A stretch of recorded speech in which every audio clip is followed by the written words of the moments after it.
Добрый вечер. У нас сегодня в гостях Рене Канаяма, председатель, генеральный директор Японского инвестиционного совета Великобритании. И еще вы старший сотрудник Итальянского института исследовательского в Милане, да? Правильно, спасибо. Возглавляете Центральноазиатский отдел. Как вас занесло в Кыргызстан?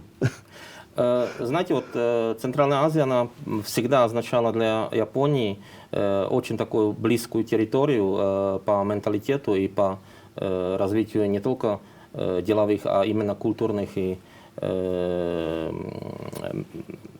других отношений. В основном в Японии, конечно, славится вот этот шелковый путь. И страны Центральной Азии всегда как бы привлекали японских туристов в виде той части мира, где можно посмотреть на настоящую сказку. Да? Поэтому здесь как бы интерес с Японией он всегда был. Я сам лично уже на пространстве с СНГ работаю где-то 16 лет, поэтому по всем 15 республикам постсоветского союза уже несколько раз бывал. В Кыргызстане я второй раз, и этот раз более плотно изучаю возможности привлечения деловых проектов из Японии. Но не только из Японии, потому что я базируюсь в Европе, поэтому, может быть, из Европы, из Италии. Но в основном сейчас большой резонанс произошел на фоне визита вашего президента в Японию в ноябре прошлого года. И в этом плане есть, я так понимаю, большие ожидания со стороны Японии, со стороны Кыргызстана, в чем может какой-то там деловой проект или бизнес-проект быть заключен и продолжить какое-то длительные отношения именно в коммерции, в бизнесе. А вот компании, японские компании, есть какой-то интерес, вот, независимо от того, что там кто-то предлагает со стороны властей, правительства, а вот просто сами компании, какой-нибудь интерес есть к Кыргызстану? Кыргызстан, конечно, славится, и он очень известен своей ресурсной базой полезных ископаемых. Это всегда было.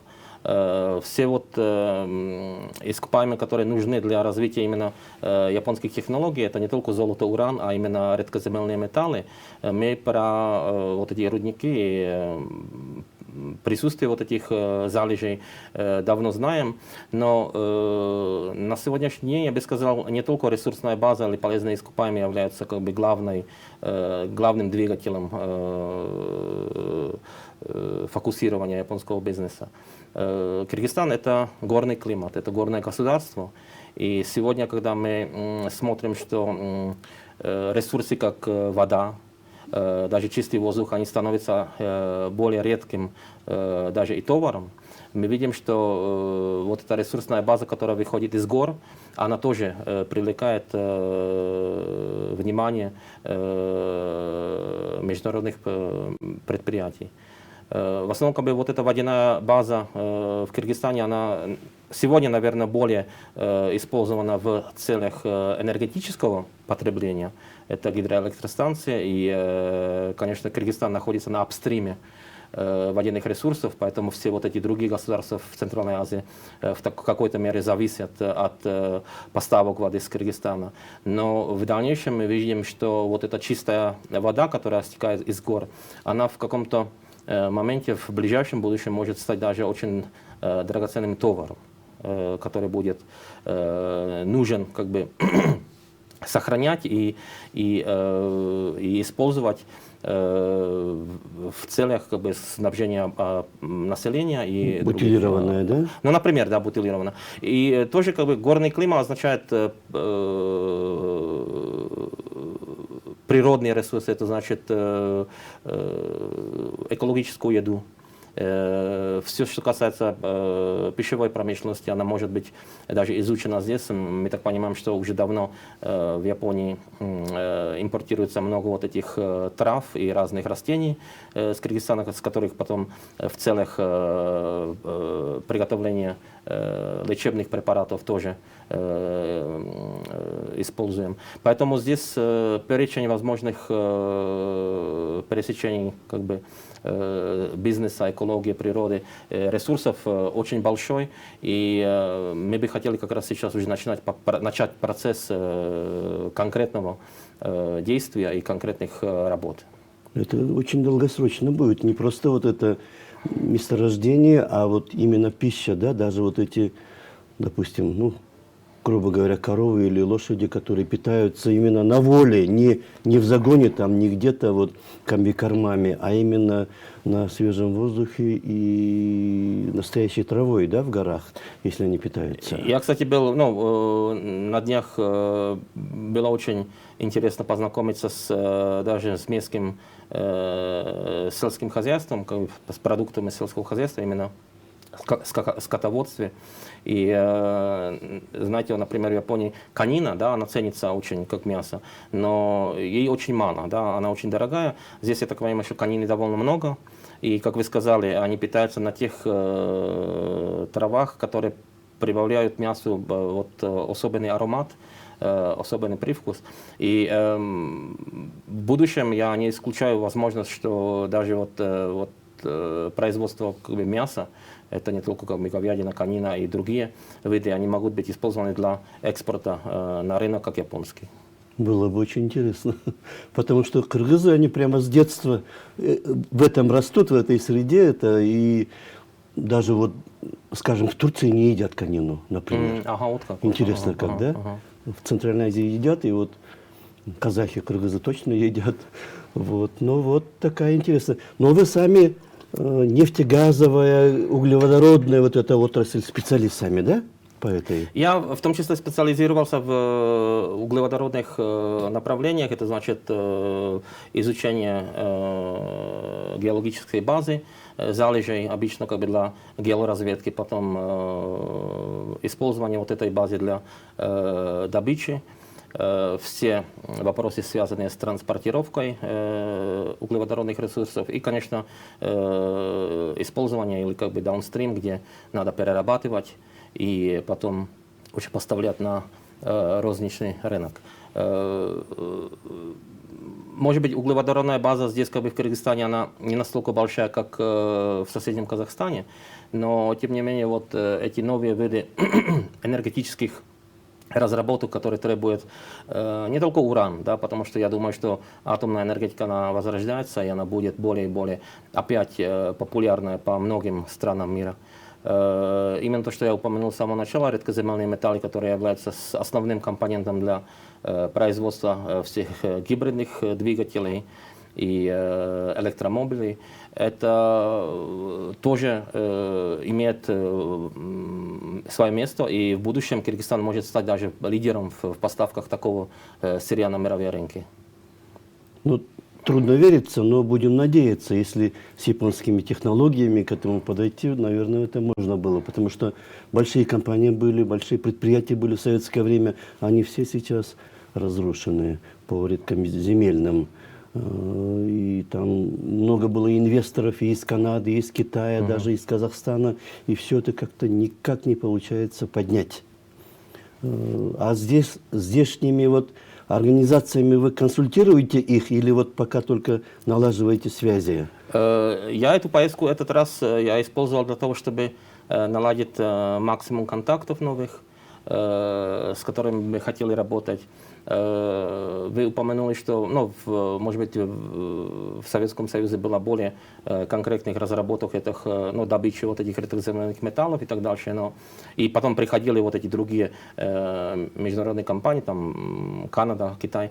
Я уверен, что вот здесь очень надо учесть экологическую составляющую проектов, в-первых, присутствие вот этого чрезвычайно редкого явления озера Исыкул, да, в мировом порядке, большое, соленое озеро, не замерзает, да, вот, и, конечно, для туризма очень важным субъектом является.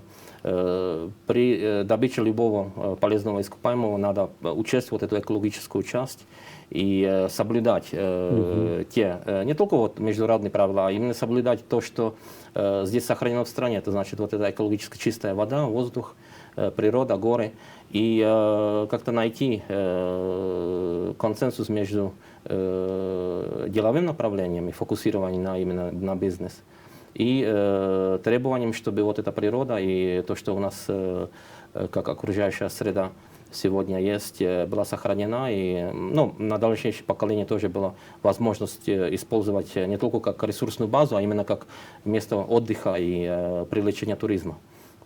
Ну, туризм, вот Кыргызстан старается все это действительно развивать, но как-то вот такой на добротной, такой хорошей, широкой платформе, наверное, пока еще рано говорить. И тем более уже есть звоночки, что ледники ведь тают и уменьшаются. И вот Кумтор, например, там было, проблемы были, там целые ледники были уничтожены просто уничтожены. И очень, тем более, что мировая вот эта тенденция, да, потепления климата из-за этого. А вот в Кыргызстане организация есть, агентство по привлечению инвестиций, да, другие, торговая палата, другие организации, с ними налажены контакты теперь, да? Контакты есть, и, конечно, хотелось бы найти то окно, или, может быть, единое окно, которое сможет способствовать именно интродукции вот местного потенциала иностранным инвесторам. Это значит, чтобы один субъект или одно ведомство было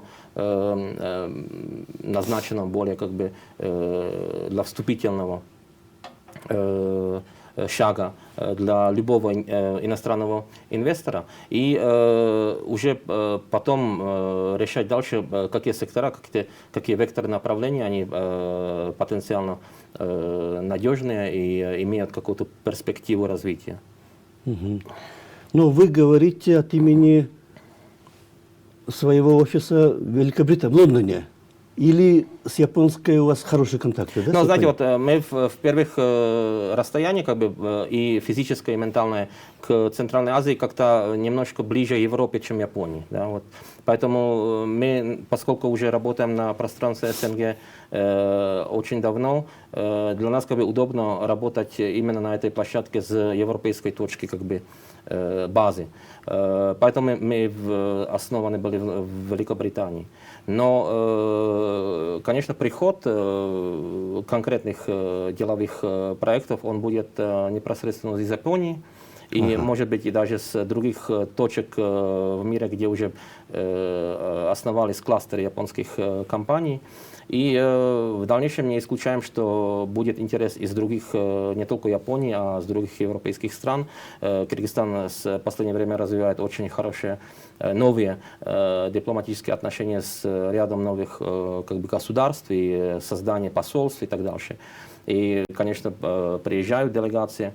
Я помню, что вот в ноябре 2021 года было открыто посольство в Риме, например, в Италии, и тоже она сразу поспособствовала приезду несколько больших крупных делегаций из Италии.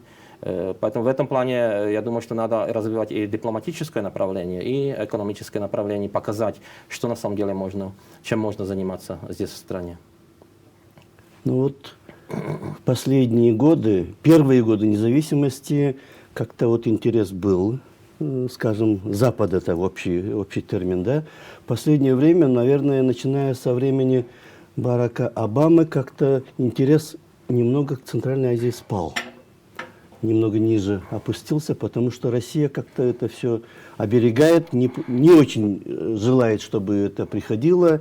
И так вот кажется, что на Западе тоже так, ну, так махнули рукой, ну ладно, пусть там и так далее. В последнее время появляются вот эти как сказать, диалог, да, Центральная Азия плюс 5, там 1+5, там США +5, Европейский Союз +5, Япония +5 тоже есть, да, но как-то вот не очень активно вот этот диалог проходит, мне кажется. На самом деле в 90-х годах был создан вот этот формат C5+1, например, с Японией, да, и, как вы говорите, тоже с ряд других стран, там США, и Россия, и Китай, они тоже проводят, и Евросоюз в том числе, проводят регулярные мероприятия, встречи с руководством этих 5 центральных стран.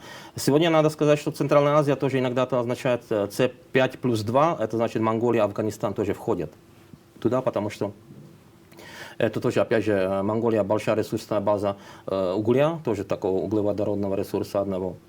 И Афганистан тоже, ну, какая бы там сейчас обстановка политическая не была, она тоже является перевалочной, логистической или транзитной державой, через которую можно осуществить многие маршруты поставок и энергоресурсов, и товара, и так дальше. Центральная Азия, на самом деле, сегодня она означает тоже один из главных геополитических точек в мире, где можно и в одну сторону как бы создавать конфликты. Да? Мы в основном как бы последних 5 лет видим, что практически по всем странам Центральной Азии какой-то локализированный конфликт и существует как бы исторически, и иногда то как бы обостряется. Да? Мы видели и события в Алмате в 2022 году, и события в Каракалпакистане, в Узбекистане летом того года. Конечно, к сожалению, вот эта обстановка в Баткене, она пока еще, я так понимаю, не до конца уложена, но, опять же, я вижу, что руководство страны прикладает вот очень много усилий для того, чтобы обстановка не обострялась, и наоборот, она пошла куда-то в какой-то консенсус и мирное разрешение этого конфликта. И, конечно, вот выход войск США в августе 2021 года тоже означал как бы тревогу для региона, и поэтому Центральную Азию не только как бы с научной точки зрения, а именно научной и деловой точки зрения надо и не только наблюдать, а тоже присутствовать, да, физически. Поэтому мы здесь пытаемся как бы более конкретно, лично знакомиться, и чтобы местные коллеги знали про нас, и мы знали про них. Да. На юге Кыргызстана есть месторождение газа и нефти, но до сих пор, с советских времен, это не улажено до сих пор. И 30 лет, если бы вот это предприятия какие-то были бы с иностранным участием, да, наверное, это стабилизировало бы, потому что до сих пор эти месторождения с соседними странами, Узбекистаном, разрабатываются, и Кыргызстан никак не может, хотя на его территории все это происходит, и, наверное, там подземные залежи, они не знают же границ, да, они находятся и там, и здесь, под землей, но сверху есть граница, а кыргызская сторона более высокая, высокогорная, поэтому если бурить, то гораздо глубже приходится бурить, а для равнинных производителей это гораздо легче. Если бы там были какие-то с участием иностранного капитала, японского капитала, например, предприятие, наверное, это можно было уладить юридически как-то лучше. До сих пор это юридически не завершено. Абсолютно верно. Мы знаем, что для конкретной разработки любого месторождения, любого полезного ископаемого очень важна грамотная георазведка. Это значит утверждение, если есть уже база данных, например, из времен Советского Союза, надо их утвердить и надо как-то привести к современным стандартам, насколько целенаправленно или целесообразно возможная добыча. Да? Да, естественно, вот в соседнем Узбекистане и Ферганская, и Бухара, там она и залежи, и газа, и нефти, и довольно развивалась в последние годы нефтеперерабатывающая деятельность. В этом плане, если будет вот этот процесс использования или поиска конкретных залежей углеводородных ресурсов поставлен на повестку дня у правительства, это уже означает, что можно интересоваться, можно как бы привлечь иностранных субъектов для сначала изучения и потом уже разработки совместного как бы использования вот этого ресурса. Но для этого как бы уходят годы, несколько десяток лет иногда-то. И здесь надо учесть тоже, вот как вы сказали, горный рельеф, да, вот горный регион не всегда будет целесообразно вот, Дороже. бурить Да. в таких местах. Но опять же, если соседний Казахстан там примыкает к Каспийскому морю, да, где вот и залежи нефти и газа, и транспортная как бы составляющая очень упрощает многие вопросы там транспорта товара. Здесь надо, я думаю, фокусироваться на то, что дано природа. Это значит горный рельеф, горы, природа. На самом деле, как бы, туристический потенциал, он в масштабах как бы, дохода и ВВП, и как бы, страны, как, чтобы она почувствовала именно, что туризм он влияет на уровень жизни, это может привести к масштабным как бы, изменениям в сознании, что Киргизстан может предоставить для мирового сообщества. И здесь я не исключаю, что именно по туризму не только и Сыкула, и горы, и другие направления этнокультурные, да, они будут в дальнейшем фигурировать очень важно и будет привлекать внимание, большое внимание от мировых предприятий. Вас цитируют вот вчера, позавчера и сегодня тоже цитируют о том, что вы про власти сказали кыргызские, что вот, например, авария, когда была на ТЭЦ недавняя, да, люди там получили ожоги, очень большой процент ожогов, или там операции вот на почке делаются. И чтобы отвезти в Турцию лечить, президент предоставил свой самолет. Это, наверное, не так часто бывает, чтобы президент свой самолет давал простым гражданам, чтобы их отвезли в другую страну. Вот как вы к этому относитесь? Такая этическая сторона, моральная. Знаете, вот страна по населению не настолько большая, и я вижу, что население очень внимательно следит за тем, что как правительство, как государство или лидеры страны относятся к этим иногда то бытовым вопросам, бытовым конфликтам. Конечно, вот этот пожар на Бишкекской ТЭЦ, он означал большие потери там, в экономическом плане, но тоже в гуманитарном. И то, что сразу была предоставлена возможность, то, что вы сказали, отправить их на лечение в Турцию именно таким способом, которым было сделано, это, конечно, фиксируется в подсознании народа. Да. И это в сегодняшнее тревожное время, как бы мировое, очень важный признак того, что лидеры государства они следят за настроением народа, да, что когда нужна помощь в чрезвычайных ситуациях, надо и принимать чрезвычайные меры. И я думаю, что в этом плане очень правильно, вовремя и адекватно среагировало правительство, и было сделано максимум для того, чтобы последствия были минимализированы. Да. Мы из прессы знаем, что когда какое-то ЧП происходит, ну, природное явление или другое, и японские чиновники едут на место происшествия и живут там вместе с потерпевшими, причем со своими женами, оказывается. Как это перенести, этот опыт в Кыргызстан, чтобы вот чиновники не были кто-то там наверху, там на 7-м небе, а вот они вместе и они не уезжают оттуда, пока последствия этого стихийного бедствия не будут устранены, да? А жена же требует, давай быстрее домой, да? Ну, знаете, вот те страны, которые подвергаются время от времени этим природным стихийным бедствиям, да, как Япония, землетрясения, некоторые страны, там, ураганы, циклоны. Здесь тоже как бы недавно было на границе с Китаем землетрясение. Да. Мы до сих пор помним те события совсем еще недавно в Турции, когда было очень большое землетрясение, когда пострадали все города. Здесь очень важно, чтобы народ увидел какую-то поддержку конкретных лиц. Да.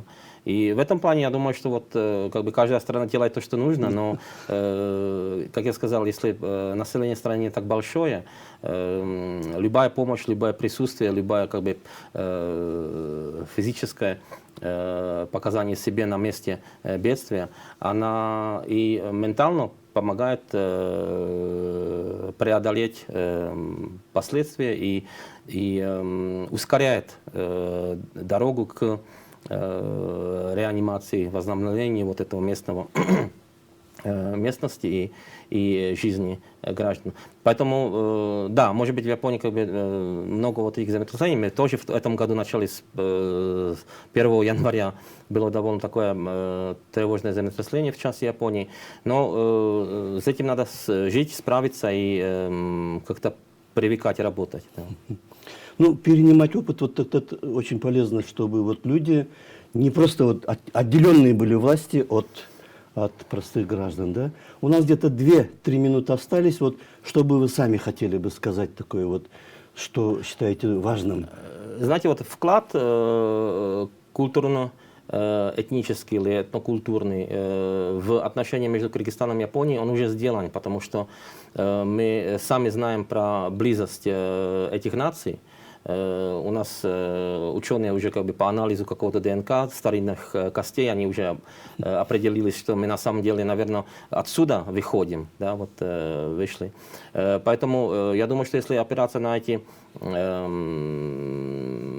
это культурное наследие, уже половина работы сделана.